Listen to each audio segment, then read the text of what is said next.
Alright, so we are going to talk about a website called Endnote. So this is the main page, endnote.com. Here's where you log in. It does say you can buy it, but there is also the free Endnote trial, and I do believe if you have a student or a teacher email, you could also get it for free, but it was a while when I got that. So this is after you've logged in. Here are all the references that you have created. It's got it all organized alphabetically. Over here you can put them into groups or folders for projects, which is great. These are a bunch of different options. We are going to go over the collect and one other one. So there are 3 different ways to get a folder. One of them is to do an online search. So if you have connected to a database, then you can use this. I've connected to the Utah State University database. So if you look up dogs, we're just going to go super quick. Takes a little bit to load. One tip when logging in, sometimes you try and log in the first time and it freezes, but I found that if you refresh it and try and log in again, it'll work every time. So here you have a bunch of references for dogs. So if you click on one of them, this is all stuff from Utah State. This would give you a bunch of different options of citations. It's all already filled out for you. You don't have to fill out any of it yourself. It's really nice, and then you just say add to group, okay? New references is how you type in a reference yourself manually. So if you can't find that,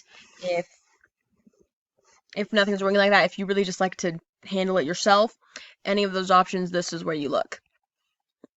So they have a ton of options, author, title, all of these down here, which includes URL, which is so important nowadays because practically everything is online. And you can choose what type of one you want. So if I click here on ancient text, this became shorter, this became quite a bit shorter. So it changes what you're looking for. And it also says, okay, this is what it is, this is how it needs to be ordered in a bibliography. Import references is the last one. So if you come in here, you can choose a file. So if I go to downloads, you choose a file. I did download one, but I might not be able to find it. This one. You go open. And then you'd say import selection. And I do believe it's a Google book. And you would import it to unfiled because I don't want it in one of my folders.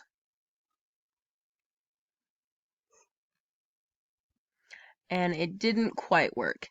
But the way that I got that file is to come over here to Google Scholar. And I already did a search, and if you look, one of the things on Google Scholar is this cite button right here. And if you open it up, it was already opened, but you can see you've got MLA, APA, Chicago, Harvard, Vancouver, and down here at the bottom there's a couple little buttons. One of them is EndNote. If you click on it, it downloads the reference. You might have to change which format it is, and that's why it's not opening in EndNote. Or it could just be it's not a Google book. So if I'm telling it to look for a Google book and it's not a Google book, it's not going to find it. So that's how that works. Even if you don't have that, you could just say, I have all this information here, I'm just going to put it in manually. So any of those options work. You do kind of need to be logged in for Google Scholar to work.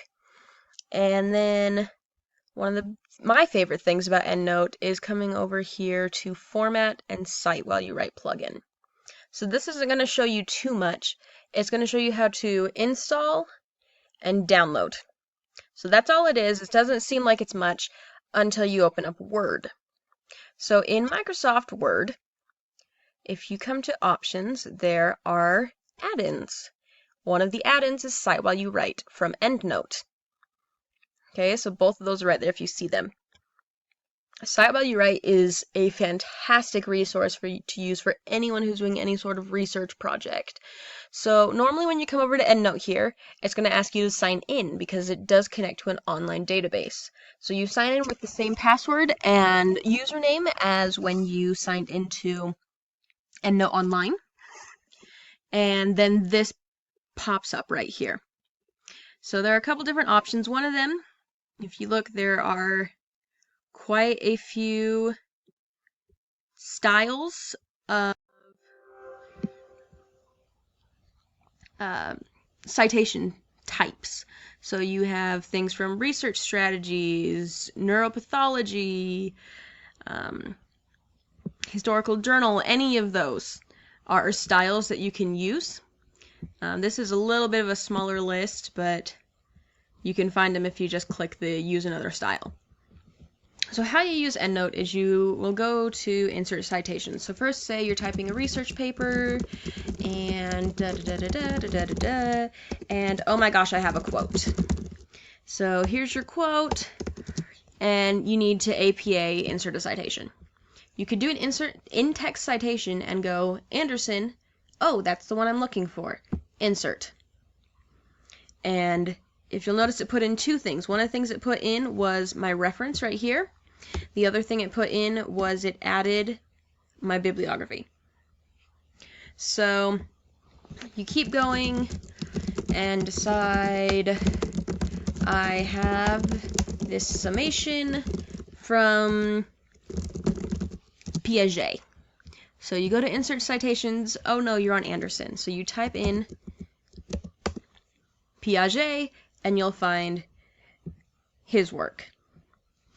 You do have to put the period at the end, so you still have to figure out kind of how to use these type of citations, but that's all right.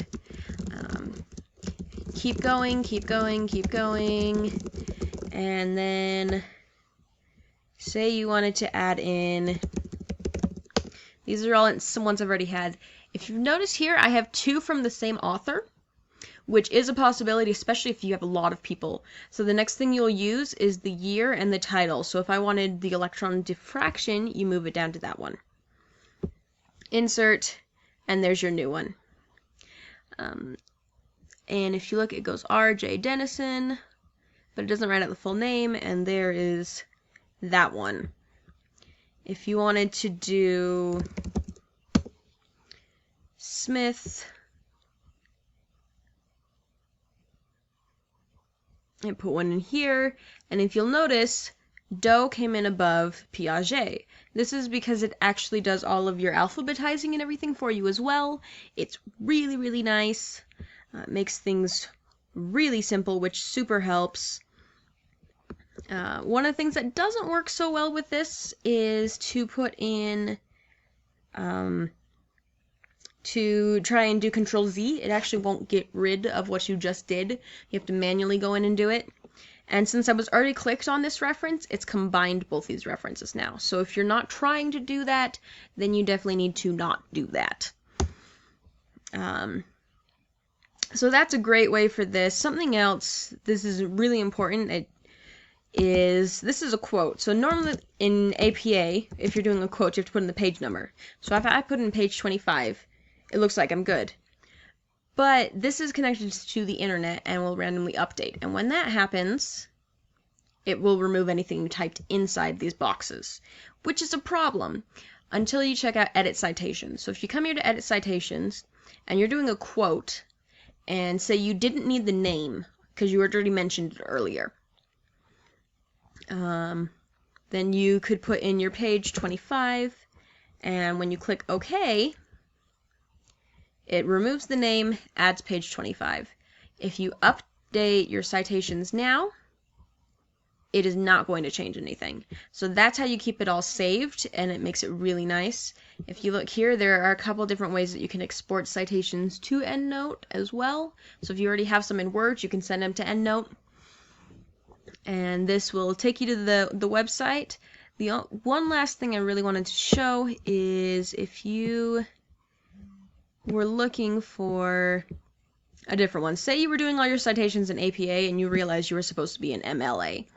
You could come down here and MLA. If you look, there's 3 different types of MLA, but we're going to go with just the normal MLA. And you click OK, and all of my citations have changed. So it will automatically update things if you change your style. So it changed the bibliography, it changed the in-text citations, it'll update all of that for you. So if I come back up here to MAPA, because I'd rather have it be in there, it changes everything back. So it'll update automatically. It's really nice for that. It keeps all of your data. The one last thing, there was one more thing, I lied. One more thing that I wanted to show was if you went to my references and I wanted to change a reference. So if I come here, this is one I made a little bit earlier just as like a demo. I have John Doe and Henry Smith, who wrote the book Dogs, who was published by my dog. Say I realized it was published not by my dog, but was published by my cat, because cats publish books. It's different, and then you realize it wasn't Henry Smith, it was Henrietta Smith. If you notice, it automatically will save, and if you don't have a place to save it, it sends it right to here. You can revert it back if you change something and realize you messed up, but in this case I'm going to leave it because I want to show something. So if I come back here, I have a problem. I have Doe and Smith, and it's published by my dog, but that's incorrect. So you've seen me use this button before. If you click Update Citations one more time, it switches everything. So it updates it all to whatever you have most current in your EndNote. So if something changes, if you get more information, it works that way. It's really great, really easy. YouTube is great. This helps a lot with looking for things, and it's just a really, really helpful way to cite things, and it can be used all the way throughout your life. I hope this helps. Thanks so much. Bye.